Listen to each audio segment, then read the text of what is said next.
Amigos, qué gran satisfacción volver a estar con ustedes desde este programa, porque es verdad que ustedes son los artífices para que tenga sentido porque, como siempre he dicho y siempre seguiré diciendo, la costa se ha hecho, Marbella se ha hecho con el esfuerzo de todos.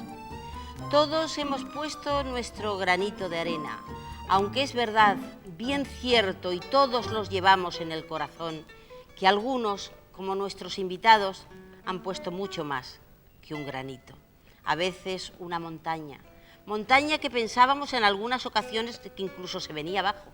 Pero no solo se vino abajo, sino que Marbella se engrandece día a día gracias a esa labor y a la labor de muchos que realmente están siguiendo ese buen hacer, ese saber hacer en pro de la Marbella, buque insignia del turismo mundial.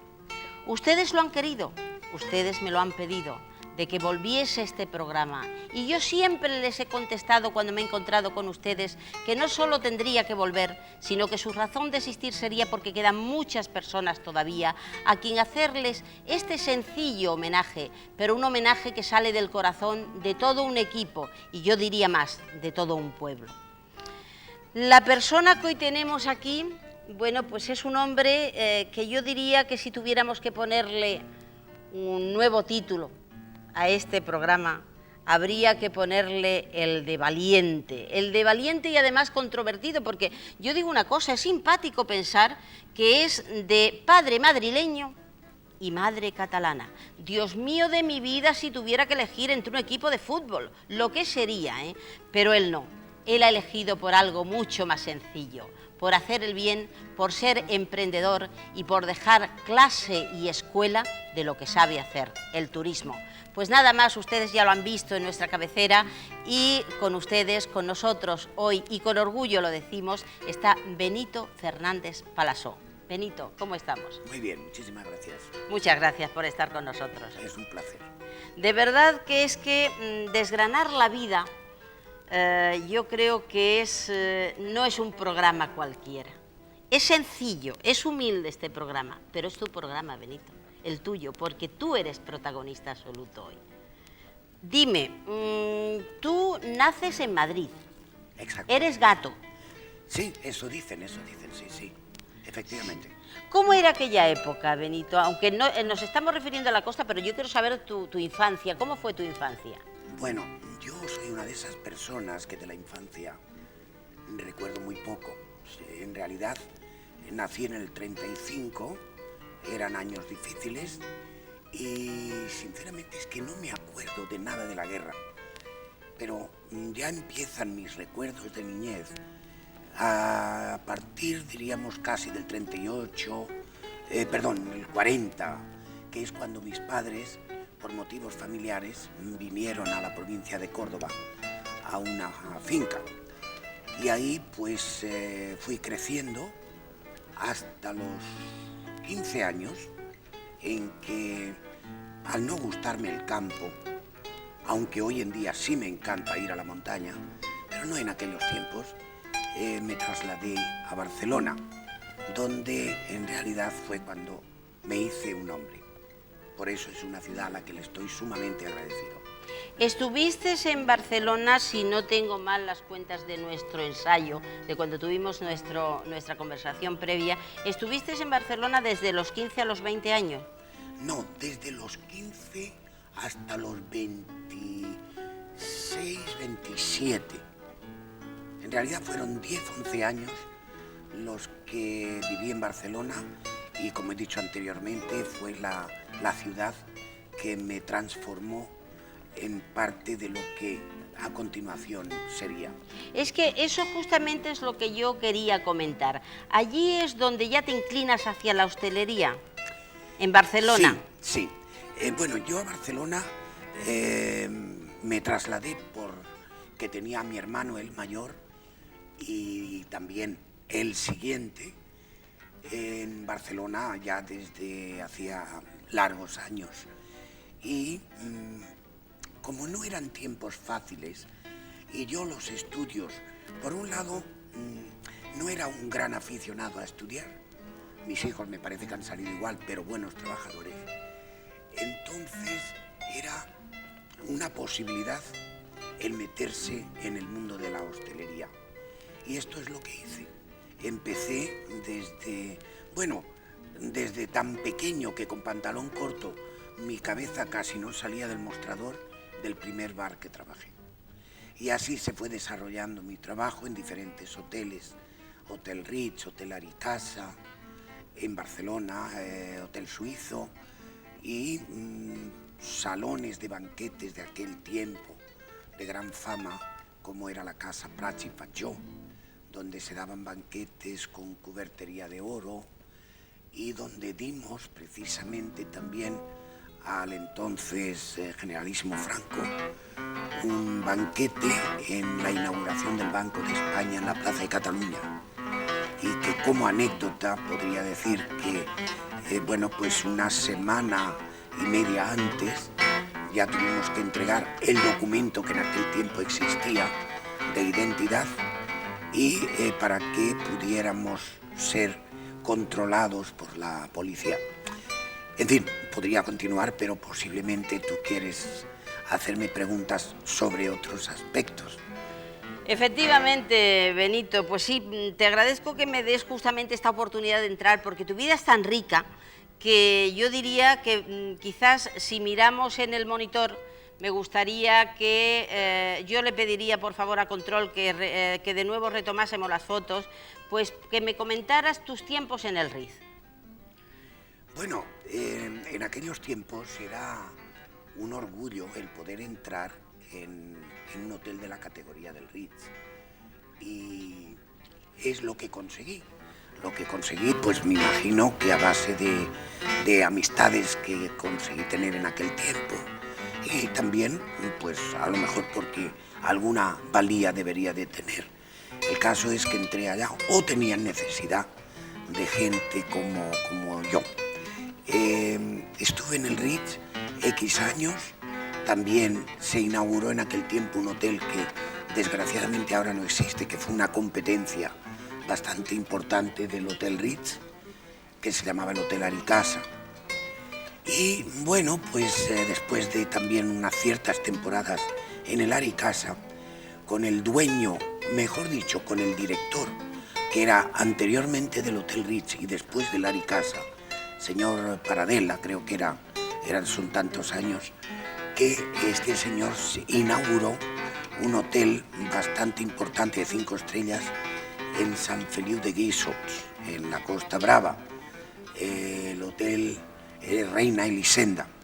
Y ahí pues empecé también un ciclo de temporadas veraniegas en la Costa Brava, unas veces en Sant Feliu, otras veces en la Gavina de S'Agaró y otras veces en un pueblecito de gratísimo recuerdo como era Tossa de Mar. Y ahí pues fueron transcurriendo los años, en verano en la Costa Brava, invierno en Barcelona, en diferentes hoteles y también en esta empresa de grandes banquetes que había mencionado anteriormente. Hay algo que quizás da un cambio a tu vida obligado en aquellos tiempos, porque el servicio militar era obligado, me imagino, que es que lo haces en regulares en Ceuta. A mí me gustaría muchísimo que se retomase la foto justamente porque hay una foto de aquellos tiempos, ahora nos lo van a poner, aquí la tenemos en pantalla y cuéntame un poco cómo fueron aquellos tiempos. Bueno, pues trasladarme me tocó Ceuta y entonces fue un traslado de Barcelona primero a Algeciras, donde nos metieron en unos corralones impresionantes y mi llegada a Ceuta regulares pues fue bastante interesante porque era un uniforme diferente a todo lo que yo había visto del ejército y después, inmediatamente después nos llevaron a una zona de África no muy lejos de Ceuta, más cercana a Tetuán, que creo recordar se llamaba Tecelata d'Angera, donde por las noches, como estábamos haciendo el servicio de instrucción, los 3 meses típicos, pues cuando teníamos guardia, más de uno había disparado un tiro a una vaca, porque por aquellas zonas los marroquíes que vivían allá, estos pues tenían sus pequeños terneras y ovejas y las dejaban sueltas. Y claro, chavales jóvenes, como era mi caso, pues escuchar un ruido en plena noche y cuando siempre oías hablar de los moros, pues tenías miedo y disparabas al aire. A lo que se moviese. O disparabas a lo que se moviese. Y más de una pequeña becerra o ternera había caído debido a ese miedo. Pero bueno, los 3 meses de instrucción pasaron, volví a Ceuta, al cuartel de regulares 3, que en aquellos tiempos era uno de los más... Ahí hemos visto una foto que justamente creo que estabas de camarero en el casino militar. Cierto, ahí, bueno, fue un enchufe, como todos, cuando vamos a la mili, pues tratamos de enchufarnos en alguna cosa que nos proporcione una cierta libertad, incluso si puede ser no llevar uniforme. Y este fue mi caso fue el de que con la ayuda de un oficial familiar, de un familiar mío, pues me recomendó al casino militar de Ceuta, donde entré de camarero. Y la verdad es que lo pasé bomba, hasta gané dinero. Yo vivía en una casa particular, pagaba por mi habitación y disfrutaba. Esa foto, perdona Benito, ¿esa foto a qué corresponde? Porque vemos que hay un cuadro enorme detrás que es Franco, ¿no? Exactamente. ¿Eso dónde estabas? Esto es en el casino militar de Ceuta. Es uno de los salones de reuniones que tenía el casino y que, bueno, pues donde se tenían reuniones importantes a nivel de comandante general de Ceuta, gobernador militar, etcétera. Fueron momentos muy agradables, para mí de un gratísimo recuerdo, porque encima de no vivir la vida militar, trataba pues a diario con jefes y oficiales del ejército, personas de una gran educación, que a veces uno piensa, bueno, cuando estás rodeado de tantas estrellas, pues tienes que ir con bastante precaución o incluso cierto miedo en aquellos tiempos. Pero no, más bien te daban pues esa posibilidad de que actuaras en tu trabajo como si estuvieras en la vida civil, exactamente igual. Por eso yo recuerdo... A mayor rango, más sencillez. Pues sí. Sinceramente fueron momentos de grandes recuerdos y vuelvo a repetir, pues como no solo no me costaba dinero o trabajo, sino que encima ganaba, pues la verdad es que nunca lo olvidaré aquello. De hecho, he vuelto muchas veces a Ceuta. ¿Ah, sí? Benito, a finales del año 59, si no tengo los datos mal, tú te marchas a Inglaterra. ¿Es cierto? Es cierto, sí. ¿Cómo es que te marchas a Inglaterra? ¿Por labrarte un futuro? ¿Porque te atraía aquel país? No lo sé. ¿Por qué? Bueno, lo de Inglaterra empezó porque mi aspiración era aprender idiomas. Yo ya había aprendido el catalán, que me costó muy poco trabajo, y eso que mi madre, por vivir en una familia castellana, pues nunca se hablaba catalán en casa. Pero yo al llegar a Barcelona tuve un gran interés en aprenderlo. Y podría decirte, sin pecar de inmodestia, que en 3 meses yo ya hablaba catalán, si no perfectamente, casi. Del catalán pasé en la Costa Brava al francés. Y el francés lo aprendí también. Porque en aquella época, Benito, el turismo que venía a la Costa Brava era principalmente eminentemente francés, sí. En su mayoría. Francés y bastantes españoles de Barcelona. Por ejemplo, te puedo decir la familia Samaranch al completo, que eran entonces gente relativamente joven. Y, por cierto, eran los tiempos de aquel coche tan famoso, deportivo, que valía tanto dinero, el Pegaso. Y recuerdo que uno de las familias Samaranch lo traía de vez en cuando al hotel a pasar el fin de semana. Pues bien, allá en la Costa Brava conocí a una chica inglesa que estaba de representante de una agencia de viajes inglesa. Y entre la influencia de ella y mis propios deseos de aprender el inglés, pues escribí a Inglaterra, a un hotel, me mandaron un contrato y un día de diciembre del 59 cogí el tren en Barcelona y con destino al Hotel Royal George en Knutsford, en el norte de Inglaterra, donde llegué sin hablar realmente nada de inglés. Me recibió el propietario del hotel y mi sorpresa fue grandísima y a la vez mi temor también, porque este señor muy amablemente me dijo que no me iba a quedar en su hotel cuando yo tenía un contrato oficialmente hecho para trabajar con él, sino que yo iba a ir a otro hotel de la familia Wilkinson. Claro, esto me hizo pensar, digo, bueno, Wilkinson, yo conozco a una amiga mía en la Costa Brava que se apellida Wilkinson, pero lo que yo ignoraba era que ella había hablado con sus padres para que me colocaran en su hotel, que hablaran con el dueño del hotel al que yo iba y que para mí, pues realmente fue una sorpresa que con el tiempo resultó gratísima, ¿no? El caso es que me metieron en un taxi en ese hotel de Knutsford y me llevaron al Hotel Watford Arms de la familia de esta chica amiga mía. Yo conocí a la madre y a la hermana de haberlas visto en la Costa Brava. Y claro, cuando llegué allá y las vi, pues mi corazón, que estaba palpitando de una forma muy agitada, pues se fue calmando, porque dije, bueno, al menos estas personas me conocen y yo las conozco. Y ahí empezó mi futuro en Inglaterra, que fue gratísimo y donde seguí haciéndome un hombre, que fue como una continuación de mi tiempo en Cataluña.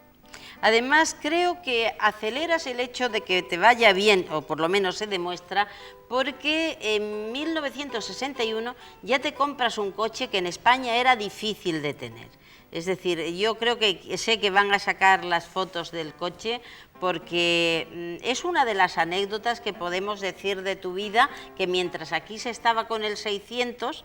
bueno, quizás muchos sin el 600 todavía, tú ya te compras una serie de coches que vamos a ver en fotos, que son, por ejemplo, aquí tenemos, que son realmente, pues eso, para España de aquella época, eran espectaculares.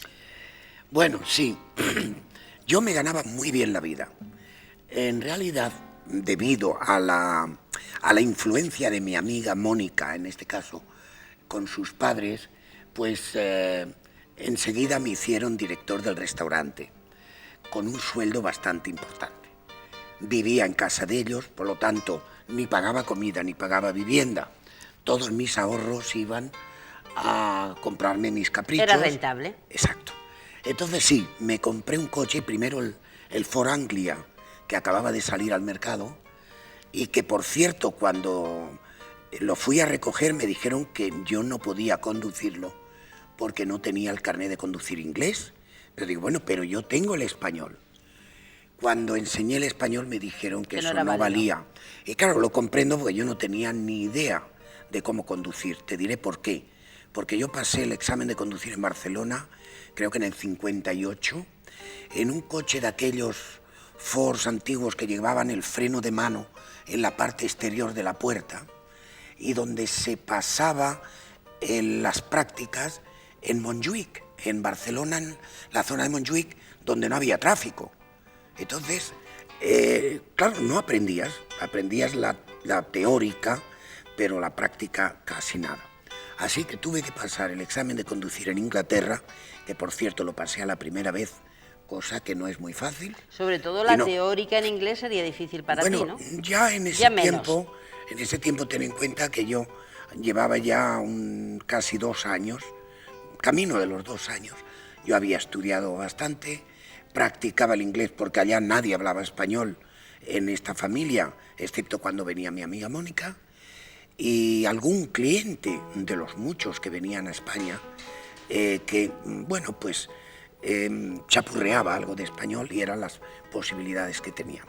Pues sí, efectivamente me compré el Anglia, lo usé, vine a España, mis primeras vacaciones con bastante orgullo, porque yo recuerdo en Barcelona a veces paseando por la noche, yo siempre pensaba que tenía que superarme y tenía que ser pues a través de mi trabajo y conseguir un coche en 2 años si podía, y lo conseguí, y después de ese vino el otro, que era el descapotable que habéis visto, el Triumph Herald, con el que también vine a España. Vi a mis amigos que habíamos estudiado juntos y todos pues se admiraban y al mismo tiempo decían algunos profesionales de hostelería que habíamos empezado juntos, me decían: Benito, ¿y no puedes hacer algo para que yo vaya? Y de hecho me llevé pues unos 5 o 6 que hoy por hoy viven una vida también incluso mejor que la mía, pero cosa que a mí me encanta y me alegra enormemente. Benito, en febrero del 63 ya te decides y pasas por la vicaría. Cuéntame un poco tu boda, bueno, tu primera boda. Mi primera boda. Sí, mi amiga Mónica, que en realidad en la Costa Brava habíamos sido amigos sin llegar a una gran intimidad, pero que a través de los años, cuando ella venía de España... Es la foto de la boda, ¿no? Exactamente. Por cierto, ella era de la religión anglicana y yo, pues ahí un poco por cabezonería o por otros motivos, pedí que nos casáramos por la Iglesia Católica. Y este es el cura que nos casó en la ciudad de Knutsford, que por cierto había una nevada tremenda. Bueno, pues me casé con Mónica, bastante enamorado de ella, y nació mi primer hijo en Manchester. Y ya a finales, bueno, debo decir que en el 62... Pero ¿no tuviste una anécdota, creo recordar, ahora que dices al hilo de que nació tu hijo, ¿no tuviste una amenaza de bomba o algo así en un viaje? Sí, es que coincidió el embarazo de mi mujer, coincidió con la muerte de mi padre. Mis padres vivían en Puerto Llano en aquel tiempo, donde también vivía una hermana mía y vive todavía. Entonces me llamó mi hermana y me dice: mira, papá está muy grave, por favor trata de venir lo antes posible. El mismo día que recibí la llamada, reservé avión con la idea de coger un avión de Manchester a Londres. Londres conseguí uno de la TAP, las líneas aéreas portuguesas, a Madrid, que conectaría con un tren que me llevaría de Madrid a Puerto Llano, llegando pues a lo mejor a las 12 de la noche o así. Bien, hasta Londres todo transcurrió bien. En Londres ya hubo un retraso para esta salida del avión de la TAP, y cuando ya nos sentamos en el avión, pasan los minutos, no salimos y al final nos piden que salgamos del avión a reconocer nuestro equipaje. Serían momentos angustiosos para ti, ¿no? Hombre, porque sí querías llegar. Sí, lo eran porque eran por 2 motivos. Uno, porque yo temía no llegar a ver a mi padre con vida, y el otro, porque nos dijeron que es que había una amenaza de bomba. Y reconocer tu equipaje en medio del aeropuerto, en la pista del aeropuerto, pues todo eso resultaba en aquellos tiempos, porque en España no había esos problemas. Sí existían en la zona de Irlanda y todo eso. El caso es que no había nada, pero sí, bueno, consiguieron los estúpidos que hicieron esta llamada que llegara tarde a Madrid. Y allá, pues en lugar del tren cogí un taxi, y cuando llegué a casa de mis padres eran las 4:30, las 5 de la mañana, mi padre ya había fallecido. Y esto fue una triste noticia y un triste momento, puesto que no pude verle con vida. Bueno, una cosa siempre se dice, es igual que yo digo, haciendo mención del cuadro que tenemos aquí, que nos lo ha cedido Arte Marbella, por cierto, tengo que decir que el comienzo de la vida de cada personaje que se sienta aquí son sus padres. Y precisamente un padre que tuvo tan buen hijo seguro que tu padre está en los mejores balcones del cielo, eso está claro. Benito, en 1964 es cuando creo que se realiza un cambio en tu vida con relación a España. Es decir, es cuando tú decides venirte ya para España a instalarte, es decir, inviertes en España. Sí, aquí hay una cosa que retrasándome un poquito al 64. Al 62, hago un viaje a Marbella, porque había escuchado hablar mucho de Marbella. Clientes míos de Inglaterra venían al Marbella Club, hablaban del príncipe Alfonso, hablaban de los Monteros, y decido venir aquí a Marbella. Vengo en coche, me hospedo en los Monteros, conozco a Agustín Picazo y a su esposa, que en aquel tiempo... Un gran amigo. Un gran amigo que con el tiempo la amistad se ha incrementado. Y entonces pues quedamos en volver, y de hecho regreso en el 63, posteriormente al fallecimiento de mi padre, pero en avión a Gibraltar, puesto que entonces sí que podía, como residente en Inglaterra, podía viajar, aunque era español, podía viajar a Gibraltar y entrar y salir. Cosa que hago y en compañía de entonces mi suegra, porque mi esposa no podía viajar. Ahí compramos una parcela en Los Monteros, donde a continuación, en los años 65, hicieron mis suegros una casa. Bueno, pues entonces yo hablo ya con Agustín, que por cierto ahí hubo un cambio de donde estaban, que era la parrilla frente a lo que es actualmente el Club de Tenis de Los Monteros, ya se hicieron cargo del hotel Los Monteros, que en aquel anteriormente era el Uto Ring o algo así, creo recordar. Bueno, vuelvo a hablar con Agustín Picazo de una posibilidad de inversión y me dice que hay posibilidades, pero que cuando vuelva ya hablaremos. Efectivamente, el 64 venimos definitivamente. ¿Por qué? Pues porque la influencia de mi entonces esposa y yo con volver a España, mi esposa porque le encantaba nuestro país y yo porque era español, pues convencemos a nuestros, en este caso a los padres de mi mujer, y venden sus negocios y se vienen a vivir a España. Porque claro, el único nieto que tenían... Tomáis un riesgo, ¿eh? Bueno, sí y no, porque vamos, en aquel tiempo se podían hacer inversiones, hombre, con el dinero de Inglaterra, con la libra esterlina que estaba bastante fuerte, al cambio se podía hacer una inversión. El caso es que como además el único nieto que tenían mis suegros era mi hijo, pues esto naturalmente les atraía mucho más.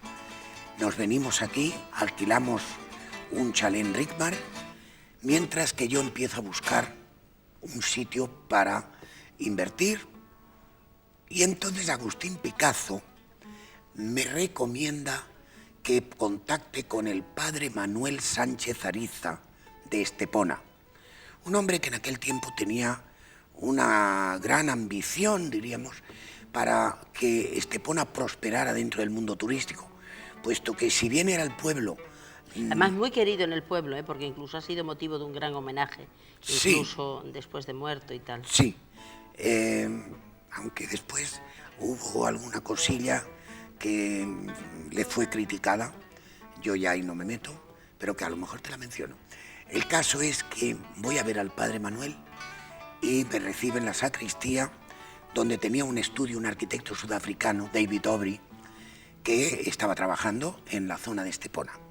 Estepona era el pueblo, si mal no recuerdo, de mayor número de habitantes de la costa y el más rico, porque en realidad en agricultura y pesca era un pueblo bastante rico, pero que no se había despertado al turismo como lo había hecho Marbella, Fuengirola, Benalmádena, Torremolinos. Bueno, el caso es que a través del padre Manuel me presenta a don Juan de la Rosa, director general del Monte de Piedad y Caja de Ahorros de Ronda, y compro un hotel que se había construido el año anterior. Sí, que creo que tenemos fotos, unas postales. Exactamente, el Hotel Lunimar. Era un hotelito pequeño, ahí está la zona de la piscina, que la tuve que cambiar porque cuando yo lo compré era una alberca y le tuve que dar salida al agua y entrada y todo esto. Pero bien, un hotelito rústico, hecho con bastante gusto, y donde podía saltar desde la terraza al mar, puesto que no había casi distancia. Ahí transcurrieron varios años de nuestra vida, con mi mujer en aquellos tiempos. Mi hijo fue creciendo ahí y todo iba bien, puesto que la mayor parte de mis clientes procedían de Inglaterra. Muchos de ellos habían sido clientes míos en el hotel en Inglaterra y venían a través de Gibraltar. ¿Por qué? Pues porque salía más barato, era un vuelo interno Inglaterra-Gibraltar. Alquilaban un taxi que les salía más barato también y eran gente de dinero, pero bueno, se miraban la libra. El caso es que todo esto fue muy bien hasta que un día se le ocurre a la reina de Inglaterra venir con su yate Britannia a Gibraltar. Y se montó el nuestro pollo. general Franco se enfada y dice que de eso nada y cierra la frontera de Gibraltar. Y ahí empezaron ciertas vicisitudes económicas, puesto que yo tenía una hipoteca y claro, hasta entonces se había ido pagando bien, pero desde el momento que empezó a fallar la clientela, con la facilidad que tenía antes al tener que venir a Málaga. Primero, Málaga tenía un aeropuerto muy pequeño, no era el volumen naturalmente que tiene ahora. Y fallaban los clientes, españoles no venían muchos, tampoco había tantos como ahora, tanto turismo. Y un día, puesto que nosotros íbamos con frecuencia a un magnífico hotel que se llamaba Atalaya Park, un día los dueños del Hotel Atalaya, que también alguna vez venían a mi hotel, me preguntaron que por qué no me iba con ellos de director a la Atalaya. Claro, yo les dije en principio, de hombre, si yo tengo mi propio hotel, ¿para qué me voy a ir al de ustedes? ¿De qué año estamos hablando ahora, Pues Benito? estamos hablando del 67, puesto que el 60... Años clave para la costa. Cierto. El 68 es cuando definitivamente decido irme a la Atalaya y mi mujer siguió con el hotel Lunimar por un año más, hasta que lo mal vendí a la misma Caja de Ahorros de Ronda. Bueno, empezó una nueva vida. El Hotel Atalaya, que en esos tiempos era ya una potencia turística, puesto que fue el pionero del turismo americano en la Costa del Sol.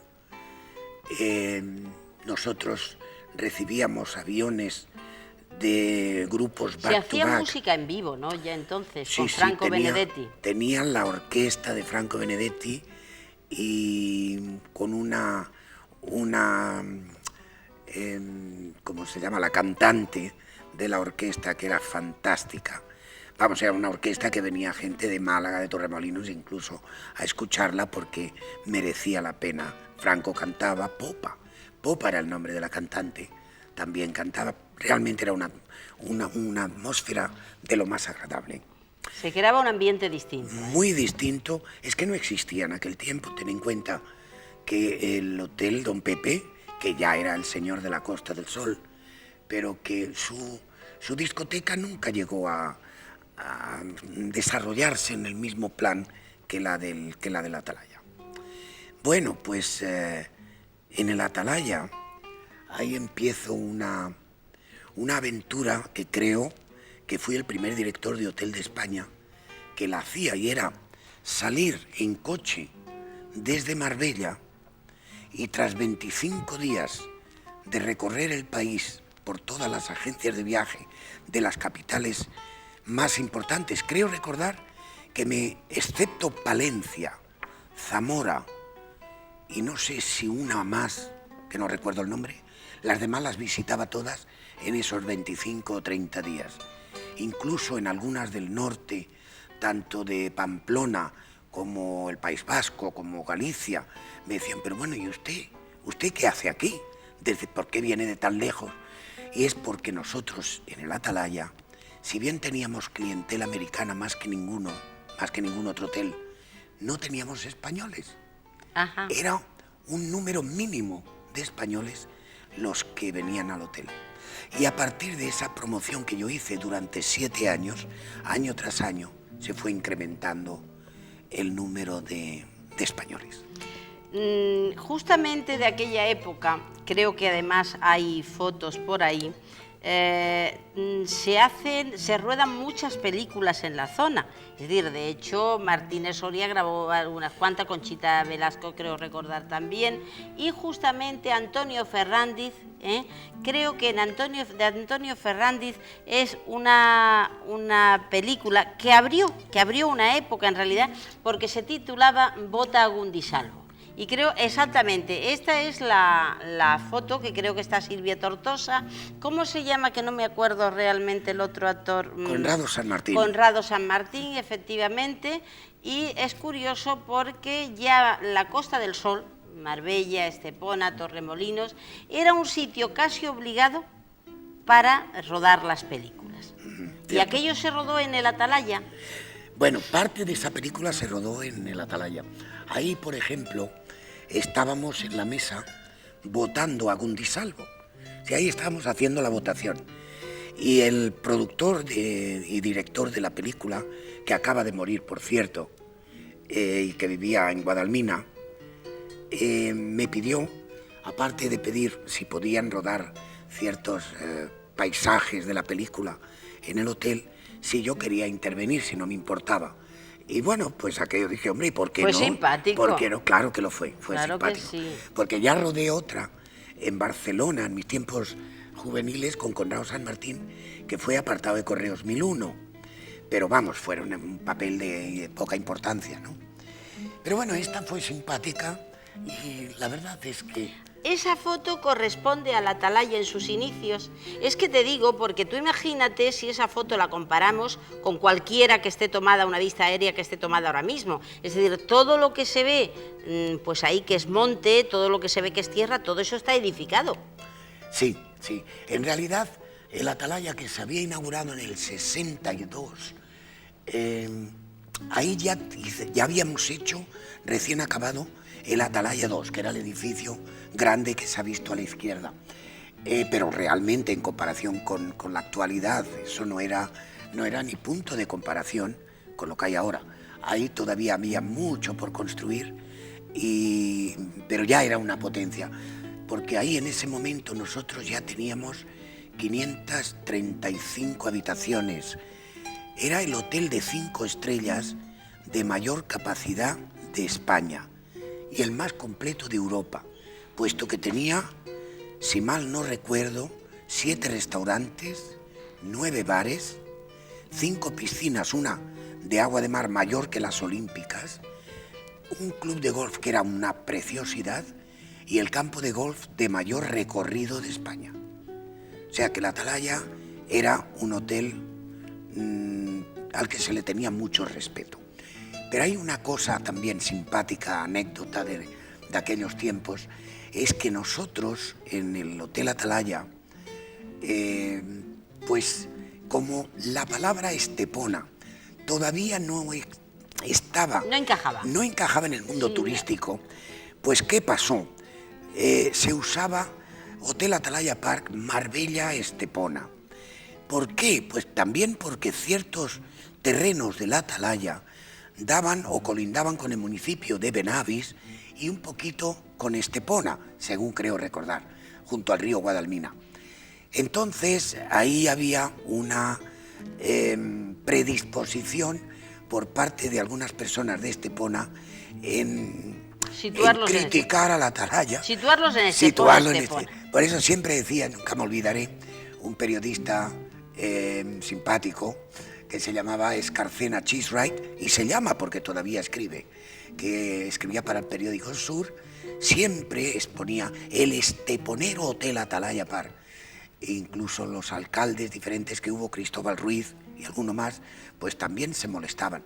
Hombre, yo lo comprendo que realmente querían defender el nombre de su pueblo. Esto era normal. Pero claro, por otra parte, la inversión del Atalaya pues necesitaba un respaldo, y el respaldo en aquel tiempo era Marbella.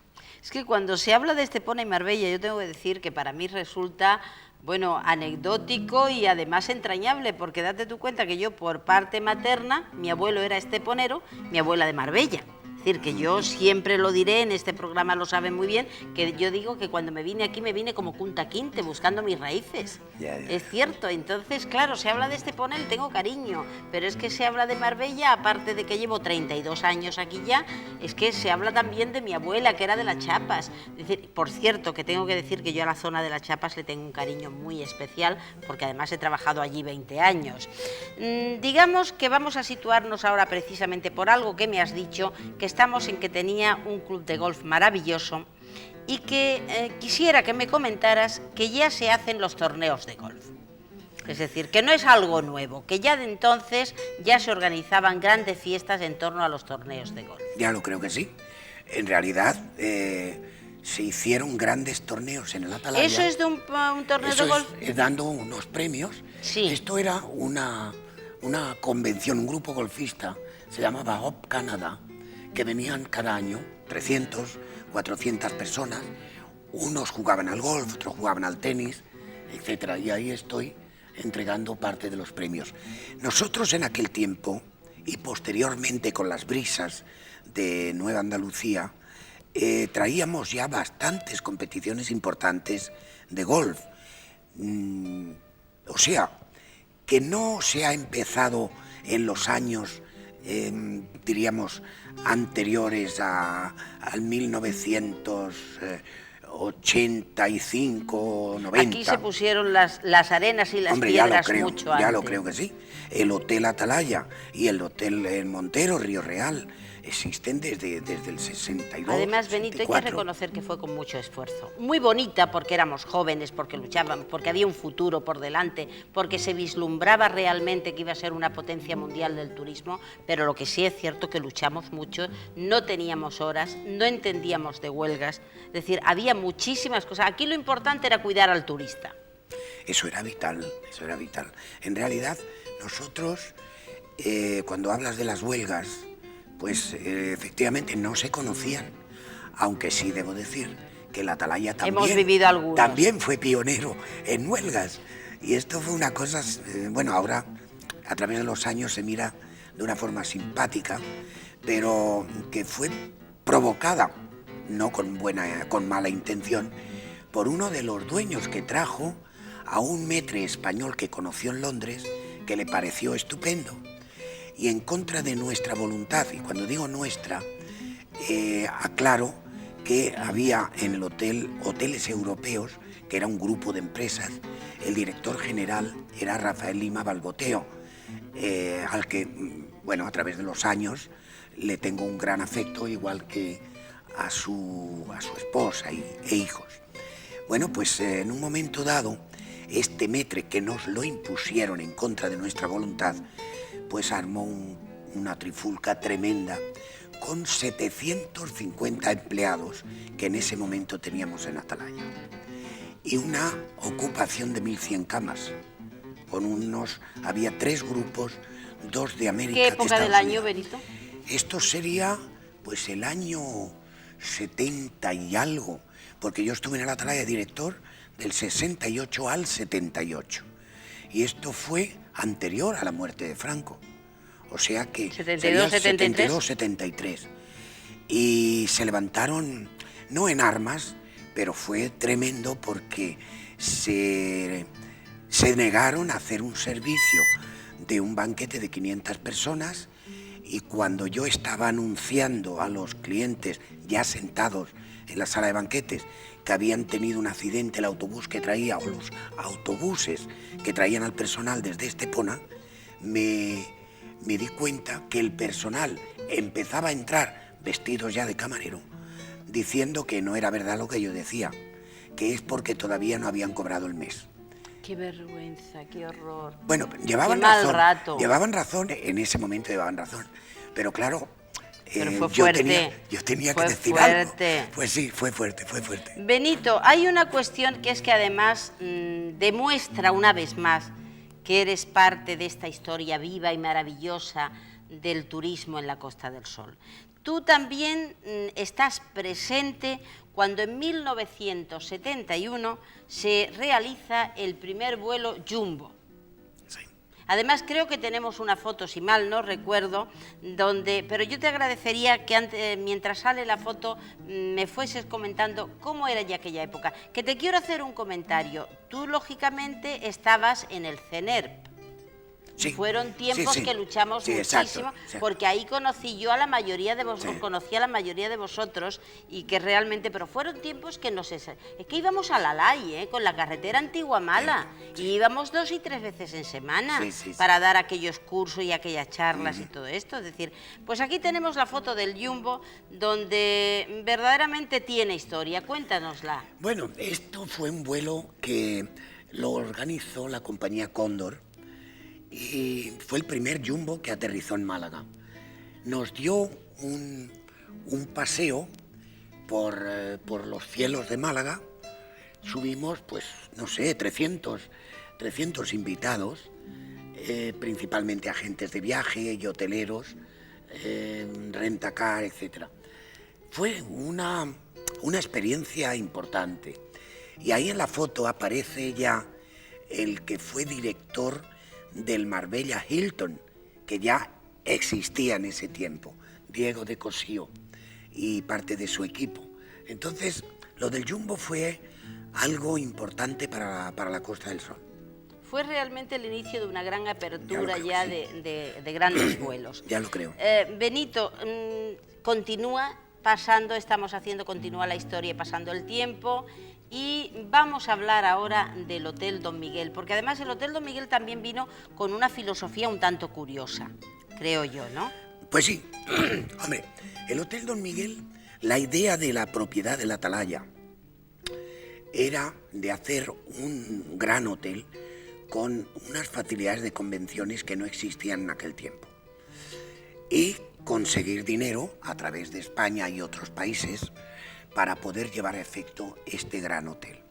El hotel también tenía o iba a tener 500 y pico de habitaciones, un salón de convenciones para 2.000 personas y unas facilidades también impresionantes. Bueno, pues se empezó a hacer el hotel. El arquitecto fue el mismo de Atalaya y el mismo del Hilton, José María Santorrein, malagueño. Y bueno, ahí empezamos. Yo recuerdo que... Esto es realmente ya... con el hotel... en estructura. En estructura.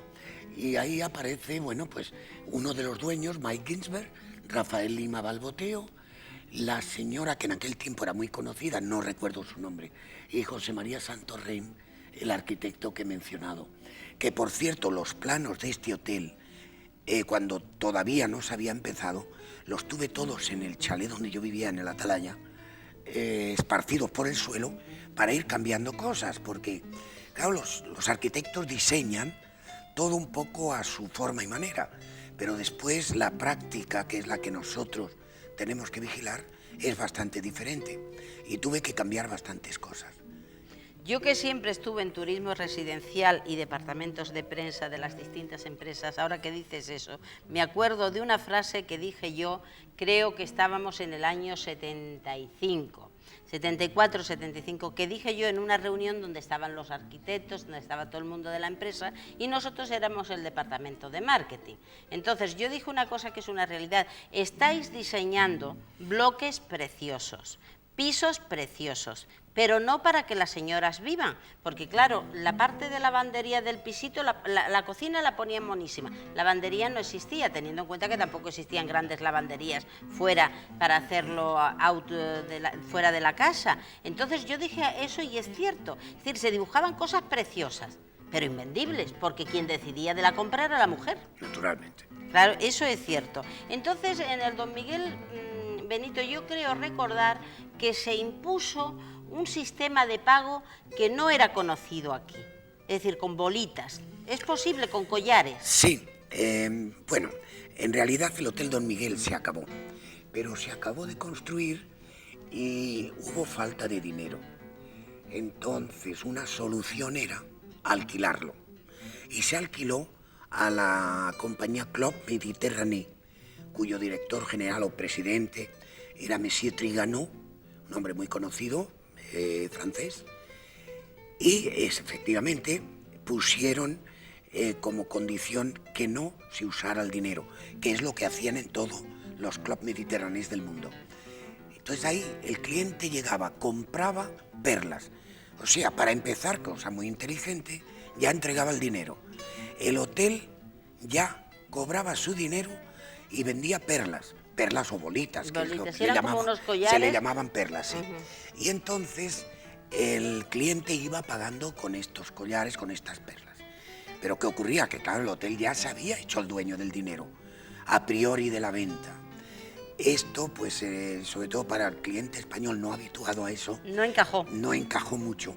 Por eso la mayor parte de clientes de los clubs mediterráneos de aquellos tiempos, pues eran más bien franceses acostumbrados a eso. Por cierto, en el Hotel Don Miguel impusieron también sus costumbres de personal extranjero que causó bastantes trastornos laborales. E incluso a inspectores de turismo que venían a pasar la inspección, pues no los dejaban entrar. Había un portero portugués que no hablaba nada más que portugués y un poco francés, y venía un inspector: soy inspector de turismo, aquí usted no entra, usted no es socio del Club Mediterráneo. No, pues usted no entra. Y ahí Rafael Lima tuvo que intervenir muchas veces a nivel de las altas jerarquías de turismo para evitar multas y evitar que se cerrara el hotel. Es que verdaderamente con todas estas cosas que estás diciendo tú y que han aportado otros invitados, nos estamos dando cuenta que la costa se luchó a pulso diariamente.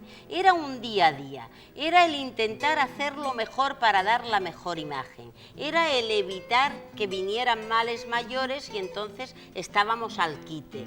Verdaderamente fue un esfuerzo de todos. Sí, hombre. Aquí, en muchas de las crónicas que se han escrito, de los programas que se han emitido, pues muchas veces se ha referido a un número mínimo de personas como los pioneros de los primeros días de Marbella. Bueno, efectivamente, alguien empezó, pero desde luego la continuación ha sido de mucha gente. Y no se les quita el reconocimiento. En absoluto. Porque ¿cómo vamos a olvidar al Marqués de Salamanca, a Ricardo Soriano, a Alfonso Hohenlohe, a Banús, a tantísimos otros que ahora yo pido disculpas de que no me acuerde, pero que realmente estaban ahí, es decir, fueron los primeros, pero es que con ellos vinimos muchos más a luchar, Benito, igual que pasa hoy, porque yo creo que un restaurante tiene nombre, funciona bien, porque desde el más importante al menos importante, está haciendo bien su trabajo. Si no, ese restaurante se viene abajo. Benito, hay una cuestión que yo quisiera que me buscasen, que marca toda una época. Son dos fotos que tenemos, una que es con Franco y otra con el entonces, y para poco tiempo en la fecha, príncipe de España. Ahí tenemos la de Franco, que justamente tienes una anécdota, porque creo que fue la última audiencia civil, ¿no? Fue la última audiencia civil. Ahí íbamos miembros del Escal de Málaga, tuvimos esta audiencia con él. Fue la última audiencia civil que tuvo. Esto fue en octubre del 77 y un mes más tarde murió. Es decir, que también entonces la del entonces príncipe don Juan Carlos, que la tenemos ahí, fue el mismo día y quizás fuese la última suya como príncipe, ¿no? Efectivamente, sí. Que por cierto, en la del príncipe, porque también hubo un cierto retraso en el Pardo, pues el príncipe nos hizo esperar una hora. Pero fue muy simpático porque, aparte de pedir disculpas, después demostró la clase de persona que es. Talante. Dicharachero, simpático, agradable. Y hubo una cosa, y es que uno de los miembros del Escal, hoy fallecido, Sebastián Subirón, también periodista y antiguo delegado de turismo en Málaga, conocía al entonces príncipe de haberle servido de cicerone perdón, en su visita a la zona de Málaga, Ronda y todo esto. Y cuando pasamos a saludar al príncipe, pues Sebastián Subirón se emocionó bastante recordando los días que habían pasado juntos, como también nos emocionamos en la visita a Franco, puesto que vimos allá a un hombre ya con una edad avanzada. Era un autómata de la forma que nos daba la mano y sentimos muy de cerca lo que representa la vejez. ¿Y sentisteis quizás también el peso de la historia en aquel momento? Pues sí, también influyó. También influyó. Benito, hablar de Marbella, hablar de la costa, y eso lo sabemos los que hemos salido mucho, realmente supone estar representando Marbella, siendo embajadores, entre comillas, cada uno a su nivel, en los distintos países que queríamos traer pues, turismo residencial o turismo vacacional. Y en esto me consta que tú hiciste, quizás serías de los primeros, que abriste el mercado en Bélgica. Bueno, sí, en Bélgica íbamos en aquel tiempo... ¿Esta es una foto de allí? Sí, esto era el ministro de Turismo, creo, belga, y nuestro director general de Turismo, que después... no sé si llegó a ser ministro también. Y ahí estamos en el stand de la Costa del Sol del Patronato de Turismo, que hizo una magnífica labor con un gerente, un viejo y actual, estupendo amigo, se llama Carlos Gil, muy conocido dentro de lo que fueron los tiempos aquellos del lanzamiento a niveles internacionales de la costa. Pero yo, claro, desde la Atalaya, es que viajaba por Estados Unidos cada año, a veces 2 veces. Y bueno, y Berlín, la ITB, Bélgica, Italia, México. Es que había que moverse, con lo mismo que hay que moverse ahora. Y se llevaba con orgullo el nombre. Hombre, claro que sí. Se llevaba con muchísimo orgullo. Ya lo creo. Yo me acuerdo que al principio, primero teníamos que vender, entre comillas, España. Porque mucha gente España les sonaba a que en España no había luz eléctrica, que en España, poco más o menos para muchos, era que no había ni universidades. Eso me pasó a mí, es una anécdota real. Pero te quiero decir, vendíamos España, vendíamos Andalucía, situábamos Costa del Sol y ahí entrábamos a Marbella, los que estaban en Torremolinos, en Estepona, pero era justamente el orgullo de decir somos como la locomotora de España ya en aquellos momentos, porque ya se vislumbraba el turismo como primera industria. Eso es cierto. Bueno, es que ya lo era. Exacto. Ya lo era. Ya era buque insignia. Ahora hay una cosa, por ejemplo, en Estados Unidos, una de las cosas que tenías que aclarar era el hecho de decir, oiga, que yo soy español de España, sí, no hispano. No, exactamente. Porque cuántas veces te confundía, ¿no? Sí, sí. Usted viene de Sudamérica. Sí, no, sí. no, soy español de España. Y bueno, hay anécdotas tremendas o tremendamente simpáticas, como es una que me ocurrió en New York, en un restaurante japonés, donde me siento con el que teníamos entonces director comercial de la Atalaya. Nos sentamos en una mesa de un restaurante japonés donde el cocinero actúa y nos dice el maître, mire, tienen que esperar que se llene la mesa. Y en total llegaron un matrimonio y 2 señores, más nosotros 2, 6. Bueno, de los 3 señores que venían con la señora, uno de ellos bastante mareado, por cierto, y empezó a preguntar, primero al director comercial mío, de dónde venía, y este, que era canadiense, le dice, yo soy español. ¿Y de dónde viene? Dice, yo de Marbella. Oh, no, interesante, decía el otro. Entonces me pregunta a mí, y digo, yo soy también español, y resido en Marbella. Y el esposo de la señora, que escucha aquello, dice, oiga, dice, pues yo tengo un familiar en Marbella que es director de hotel. Digo, ¿así? Dice, sí. Digo, ¿qué hotel dirige? Dice, el Marbella Hilton. Digo, ¿usted se refiere a Diego de Cosío, cuya esposa es Amparo? Dice, sí, los conoce. Digo, anoche estaban en mi casa cenando. Bueno, fue una casualidad. Qué bonito. En un New York. Qué bonito, qué pequeño el mundo. Se demostró en aquel momento que pues el mundo sí, es pequeño, sí. Es cierto. Benito, estamos llegando a un momento que creo que marca un hito en la historia de tu vida y la historia de España. También marcó un hito el cine español en aquella época. También lo marcó porque salieron muchas actrices y cantantes que marcaron una época. De hecho, me llena de orgullo decirlo, porque tú fíjate que incluso hoy día grupos muy jóvenes, artistas muy jóvenes, están retomando aquellas canciones de los años 60. Y verdaderamente en este programa también queremos hacer un homenaje para que quede grabado en tu recuerdo, en esta historia de tu vida, en toda una vida, que quede grabado una canción, una mujer, un artista de aquella época.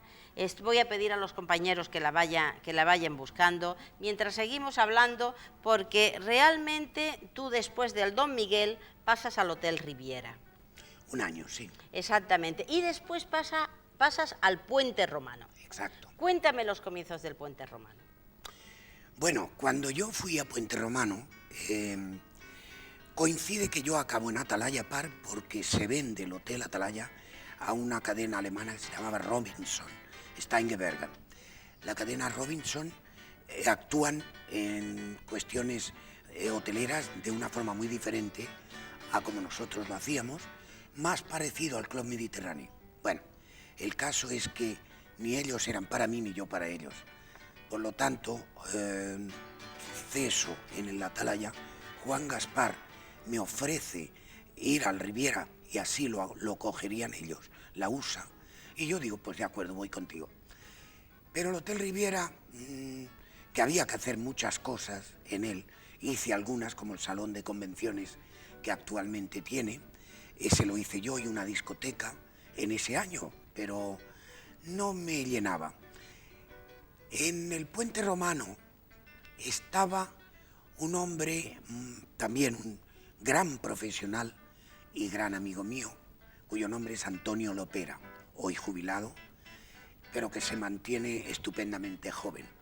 Entonces Antonio Lopera me dice un día, Benito, tú deberías de venirte a Puente Romano. Digo, hombre, pues me encantaría, pero vamos, de momento estoy aquí. Se traen a un director general del Hotel Las Brisas de Acapulco, Willy Ditz, porque Antonio pasa a ser consejero delegado de Alrima S.A., que era la propietaria de Puente Romano, y al que yo conozco, a Willy Ditz, y Willy me dice que me avisará.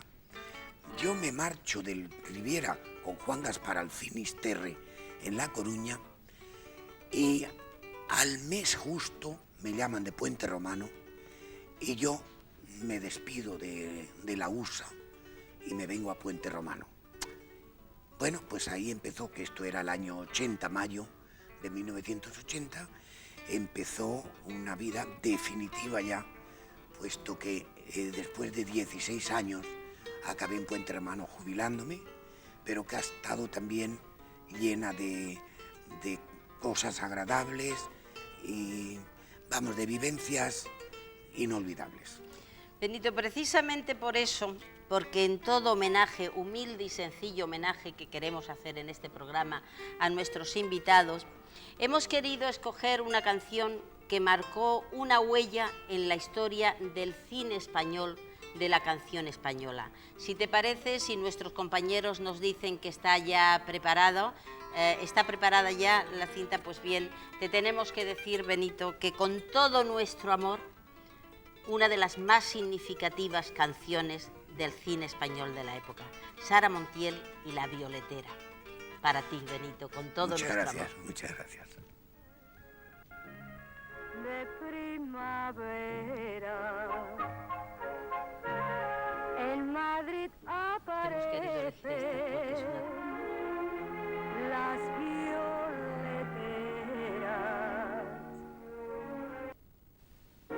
que pregonando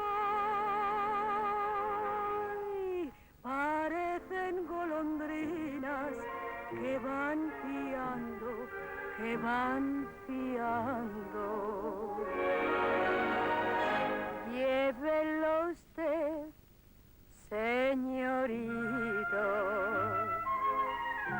que no vale más que un real. Cómpreme usted este ramito, cómpreme usted este ramito, para lucirlo en el ojal.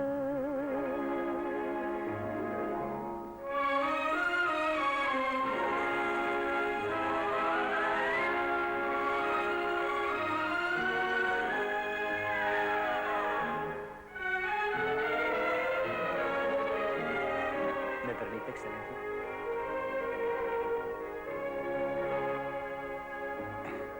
Discúlpelo, Son Excelencia. sus ojos alegres, su faz risueña, lo que se dice un tipo de madrileña, neta y castiza,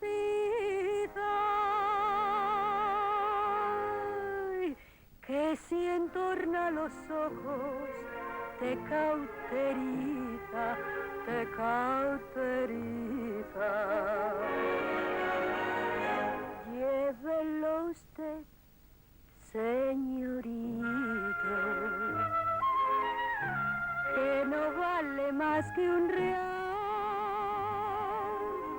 Cómpreme usted este ramito, cómpreme usted este ramito, para lucirlo en el ojal.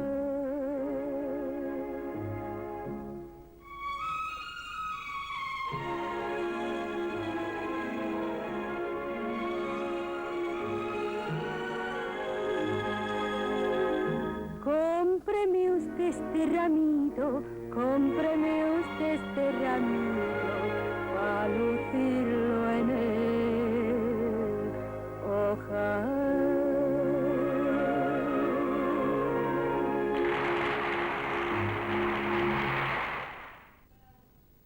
Era difícil, Benito, haber traído aquí a la Sara Montiel de los años 60, que es la flor realmente, una de las flores, de las grandes flores del cine y del cuplé español. Pero lo que sí es cierto que en nuestro corazón está el ofrecerte lo mejor porque te lo mereces. Muchas gracias. Precisamente por lo mejor no quisiera seguir hablando sin que tú nos comentases un poquito de tus hijos. Es decir, nos hablases un poco de tus hijos, porque la verdad es que no hemos dirigido más a tu vida profesional y no he querido tocar mucho la vida privada, pero tú tienes unos hijos maravillosos. Pues sí, sí lo son.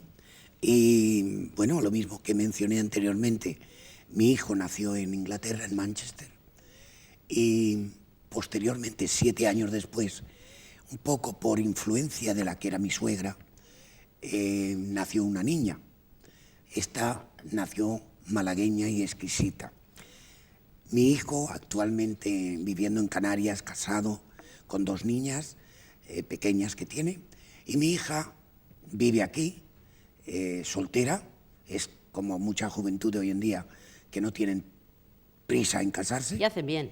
Bueno, sí, me imagino que sí, pero que por otro lado los padres, pues a lo mejor nos gustaría tenerla algún día, pues con su propia casa y familia. Su casa la tiene, pero no la familia.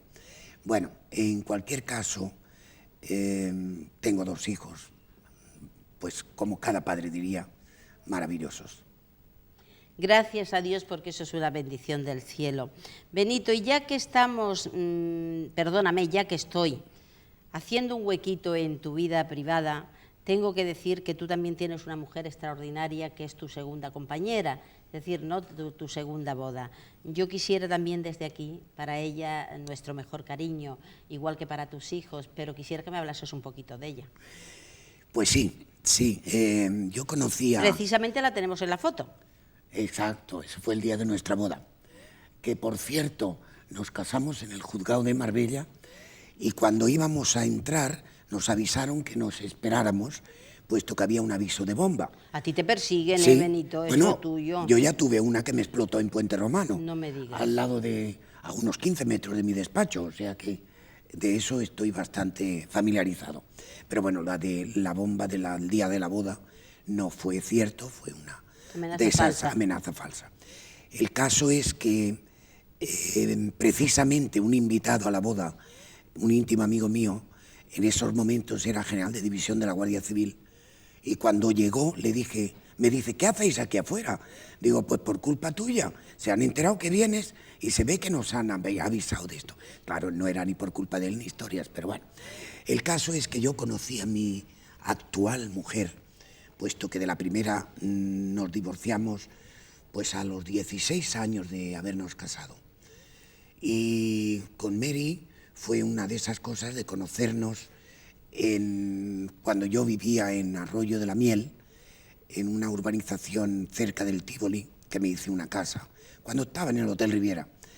Y conocí a Mary. Mary, aparte de ser mi esposa y gran compañera, ha sido una madre o madraza para mi hija, puesto que la conoció con 8 años y ya tiene 30 de paso, y son años que ha vivido con Mary, con mi mujer, y la que le ha servido de madre principalmente. Qué bonito es eso, ¿eh? Pues sí, Qué la verdad es que bonito. sí. Hay solamente una cosa, y es que normalmente cuando tienen un argumento entre ellas dos, yo antes pues me acostumbraba a meter para que hubiera paz, hasta que llegué a darme cuenta de que el que salía perjudicado era yo, puesto que 10 minutos más tarde ellas eran nuevamente amigas y el tonto que pasaba malos ratos era yo. Por lo tanto, ahora, cuando de tarde en tarde tienen un pequeño argumento, pues las dejo y ellas dos se arreglan y satisfacción para todo el mundo. Pero vamos, que... Bueno, es una medida inteligente. Pues sí, en principio fui tonto, pero ya con los años uno va aprendiendo. Benito, volviendo de nuevo a tu vida profesional, que ya hemos visto sumamente rica y además artífice de grandes obras, yo quisiera que me comentaras un poco, porque creo que fue contigo que se inauguró la cafetería El Puente, en Puente Romano. ¿Es así? El Puente existía como restaurante en su día, pero hubo un momento en que se cambió el tipo de explotación.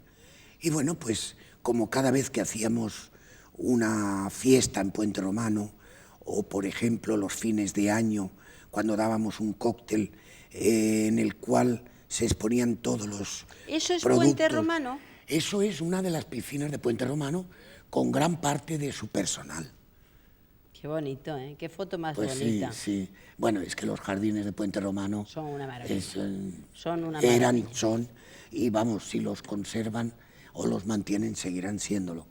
Pues sí, esa fiesta, esa inauguración, a la que había un grupo grande de periodistas y, bueno, representantes de los medios, con los cuales, pues como tú sabes, en nuestra profesión convivimos bastante, tanto cuando nosotros inauguramos algo como cuando ellos, a final de agosto, después te comentaré esta foto. Está Montserrat Caballé, ¿no? Ahí está Montserrat Caballé, su hermano. Y Jesús Gil. Jesús Gil, que acababa de ser nombrado alcalde con una concejal. Aquí está Emilio Aragón con su esposa.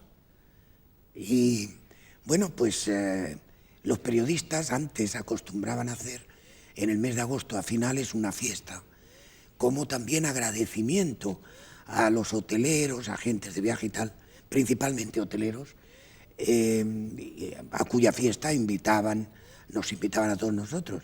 Qué pena que se haya perdido, porque lo pasábamos muy bien.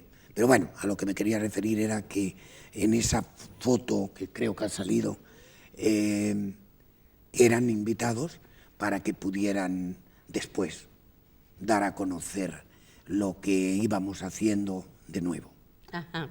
Bien, hay algo que no podemos obviar porque sería de injusticia si lo hiciera por mi parte, que es que tanta labor llega un momento en que no es solo reconocida por los medios de comunicación, por los compañeros, que sabemos muy bien en qué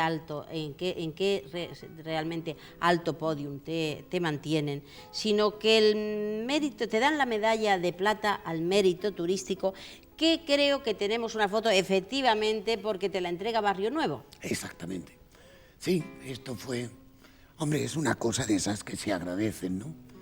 Y efectivamente me la entregaron en Madrid. Creo que está el diploma también ahí, una copia del diploma, exactamente. Ahí sí. Te están entregando la medalla. Aquí me entregan la medalla y a continuación después me dieron el diploma, sí, en el cual pues consta ilustrísimo señor, etc. Sí, creo que tenemos el diploma también, sí, efectivamente. Y posteriormente a eso también la Junta de Andalucía nombraron a un grupo de andaluces, en este caso yo, con tantos años como llevo aquí, pues soy un andaluz más, como uno de los 100 andaluces del turismo. Cosa que también, pues, hombre, se agradece. Son cosas que no por esnovismo, pero sí porque uno considera que alguien también te está agradeciendo la pequeña labor que has podido hacer. Mira, Benito, es precisamente, y yo te entiendo lo que estás diciendo, porque habéis coincidido todos los invitados, que este programa no es un programa más en la vida, o no pretende no ser un programa más en la vida del invitado, porque es un homenaje.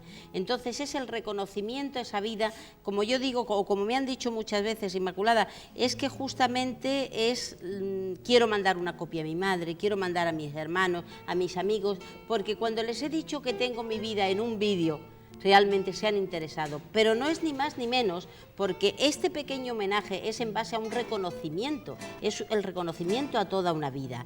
Precisamente quisiera, en la recta final del programa, que me hablases del SCAL, porque tú ¿eres presidente del SCAL o fuiste presidente? Yo he sido miembro desde los años 70 o algo así, miembro del SCAL. En diferentes juntas he estado dentro de la junta directiva. Y posteriormente ahí estamos con Cela y Viluca Yebra. Exacto, sí, Camilo José Cela, que vino a dar una charla en el hotel, traído por Viruca y por su marido. Sí, bueno, ya sabes que como él han pasado por ahí montones de personas famosas del mundo de la literatura, del arte, etcétera, etcétera. Pues volviendo a lo del SCAL, sí, en el año 89, 90 o 91, ahí con el príncipe Alfonso en uno de los cócteles y esto, decidieron nombrarme presidente del SCAL Club de Málaga. Y estuve, normalmente es un año, estuve 2 años. Bueno, pues el SCAL Club es una asociación mundial que somos unos 25.000 socios o miembros a nivel mundial.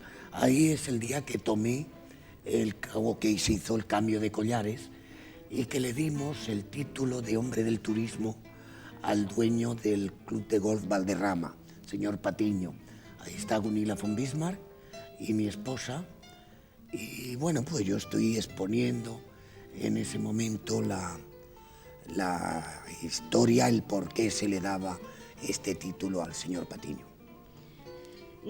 Referente al SCAL, ¿cómo podemos decir cuáles son sus actividades hoy día? Bueno, el SCAL Club, como te he dicho, son 25.000 socios a nivel mundial y está representado en 80 países, que hay pocas asociaciones tan amplias.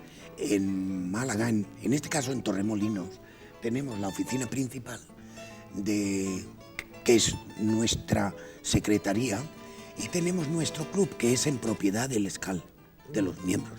Hemos tenido una foto que yo pediría que se retomase porque marca un hito en la historia de Marbella, que es cuando llegan los árabes. Entonces ahí tú tuviste una gran amistad con Kurdi, ¿no? Precisamente, sí, con el que cónsul, tenemos aquí la foto. El cónsul general de Arabia Saudita.